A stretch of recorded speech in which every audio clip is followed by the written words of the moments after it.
Halo semua, kita direct saja kepada spek penting untuk monitor ni. Biasa kalau kita mau beli monitor, spek dulu yang kita tengok kan. Oke, monitor ni dia punya brand MSI, model Optix G273QF, 27 inci, 2K resolution, 165Hz refresh rate, 1 millisecond response time, IPS panel, NVIDIA G-Sync compatible, FreeSync adaptive sync pun dia support juga.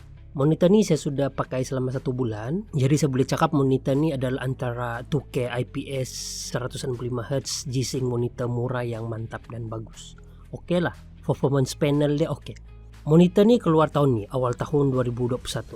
Kalau dari segi desain, walaupun dia keluar tahun ni, tapi bagi saya tidaklah terlampau cantik betul, tapi tidak juga terlampau buruk lah. Dia punya ciri-ciri badan tu banyak kelemahan.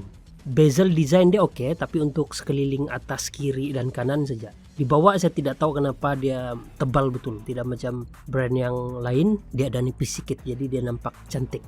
Tidak tahu mungkin MSI mau bagi muat itu logo dorang, tapi kalau dorang bagi kecil sikit tu logo, mungkin boleh bagi dia kecil sikit juga yang ni bahagian bawah ni. Badan dia kan semua plastik lah, kalau pegang semua plastik kecuali bahagian kaki dia metal.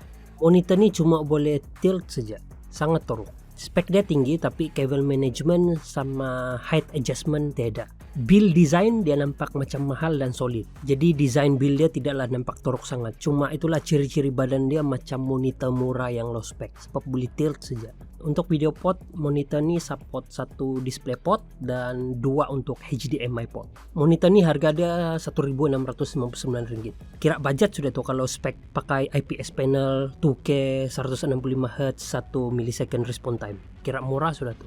Tapi itulah, tidak juga bilang murah betul. 1.600 tu tidak juga bilang terlampau murah ataupun terlampau mahal.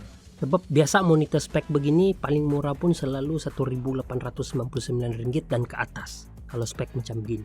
Untuk program dan ciri-ciri panel pula, IPS panel yang monitor ni pakai buat dia berbaloi. Biasa yang sama spek dan murah daripada ni kan, dia tukar tu panel kepada VA supaya lebih murah. Itulah bila IPS kan dia ada mahal sikit lagi, beberapa ratus lah. Bagi saya monitor yang pakai IPS panel memang mantap. IPS panel bukan saja color dia cantik, view angle pun mantap. Bagi saya pakai IPS panel yang paling puas hati kalau pilih monitor. Monitor ni support 165Hz dan 1 millisecond response time. So ghosting, image artifact pun memang kurang. Kalau kamu tengok sini, saya goyang-goyang sini pun nampak smooth dan tajam. Tiada ghosting dan image artifact. Smooth lah. Saya tidak nampak tuh artifact atau blurry tail. Selain response time dan refresh rate, ini semua ada berkait rapat juga dengan setting. Kalau tengok on-screen setting sini, banyak yang kita boleh buat untuk adjust performance dan gambar monitor ni. Untuk gray dan black uniformity, saya jarang cek. Kalau betul-betul keteram masa main game atau tengok movie, baru saya akan try adjust. Warna putih, hitam dan grey, bagi saya nampak masa main game dan tengok movie selama 1 bulan ni semua oke. Kenapa saya tidak cek sini kan? Sebab grey dan black uniformity itu bergantung dengan unit masing-masing juga. Terutama itu black uniformity. Kalau kamu tengok mana-mana review monitor pun kan, dorang akan cakap ini bergantung dengan unit masing-masing. Jadi macam buang masa saja cek. Itulah saya tidak tes sini. Sebab selama saya pakai 1 bulan, semua oke saya nampak. Jadi itu tidak perlu. Sebab memang berlainan. Setiap unit yang kita beli itu berlainan. Untuk unit saya sini ini oke. Kalau kamu punya monitor ada katara, nampak bleeding, warna putih atau apa-apa di tepi monitor kamu, masa tengok movie, main game ataupun on monitor saja terus nampakkan, itu ada masalah panel sudah tuh. Itu mau hantar repair atau hantar warranty lah.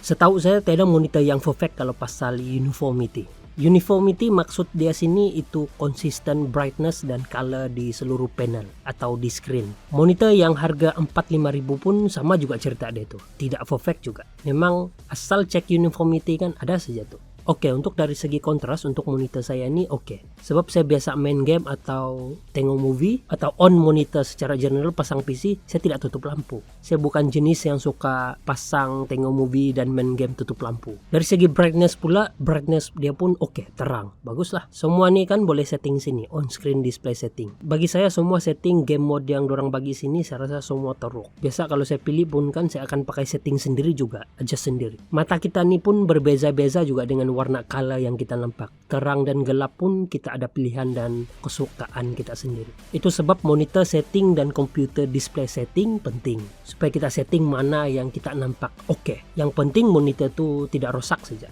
Kalau kamu nampak saya main game sini memang puas hati. Kalau dia cantik, respon time pun cepat dan refresh rate pun tinggi. Kamu boleh tengok FPS ini masa saya main game nih. Puas hati lah. Kalau monitor yang kamu beli tuh dia punya performance sesuai dengan spek PC, memang puas hati pakai. Memang kalau gaming refresh rate tuh penting, lagi tinggi lagi bagus supaya itu pergerakan nampak smooth, rasa smooth, tajam dan tiada screen tearing. Tapi bagi saya gambar dan color pun penting juga, terutama untuk exploration game. Mesti mau ingat juga monitor spek bergantung dengan spek PC kita juga. Kalau beli monitor yang spek dia tinggi, mesti PC kita pun dapat angkat. Tapi tidak semestinya PC spek rendah tidak sesuai pakai monitor yang high spek. Sebab game resolution semua boleh ubah juga.